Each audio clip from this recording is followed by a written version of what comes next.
நார்மலா வந்து இது மாரி ஆடியோ லான்ச்சோ, ஏதோ ஒரு சக்சஸ் மீட்டோனா, YouTubeல கமெண்ட்ல வந்து ட்ரோல் பண்ணுவாங்க. இல்ல யாராவது சேனல்ல ட்ரோல் பண்ணுவாங்க. என்ன ஒண்டி இந்த ஸ்டேஜ்ல இருக்கிற எங்களோட கெஸ்ட்டே ட்ரோல் பண்றாங்க. முதல்ல வந்து அ Chinni Jain sir, south Indian Aamir கான்லாம் எனக்கே சிரிப்பு வருது சார்.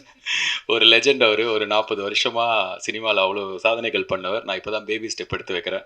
ஸோ தயவு செஞ்சு இது மாரிலாம் எதுவும் சொல்லாதீங்க சார். எனக்கு பக்கு பக்குன்னு ஆயிடுச்சு. அடுத்ததா இமான் அண்ணாச்சி சார். அவர் இப்ப இங்க இல்ல. டக்குன்னு எங்க போயிருக்காருன்னு தெரியல. பட் அவர் சொன்ன ஒரு விஷயத்துல எனக்கு உடன்பாடு கிடையாது. ஏன்னா நல்ல விமர்சனம் மட்டும் எடுத்துப்போம். நாங்க நினைக்கிற மாரி நீங்க எழுதினா மட்டும் தான் எங்களுக்கு பிடிக்கும் அப்படின்றது வந்து கரெக்ட்டான ஒரு விஷயம் கிடையாது. அது டெமோக்ராட்டிக் கிடையாது. ஸோ பத்திரிக்கையில என்ன சொல்றாங்க? யூடியூப்ல என்ன சொல்றாங்க, ஒரு ரிவ்யூவர் என்ன சொல்றாரு, எல்லாமே அவங்களுக்கான சுதந்திரம். அவங்க எப்படி வேணாலும் அவங்களுக்கு இஷ்டப்பட்ட விதத்தில தான் எழுதப் போறாங்க. இத கொஞ்சம் மாத்தி எழுதுங்க. லாஸ்ட் பேராகிராஃப் நல்லா போடுங்க. ஃபர்ஸ்ட் பேராகிராஃப்ல கரெக்ஷன் சொல்லுங்கன்னு சொல்றதுல உடன்பாடு கிடையாது. எனக்கு ஒரு படம் வெளில போயிடுச்சுன்னா, எல்லாருக்கும் உரிமை இருக்கு.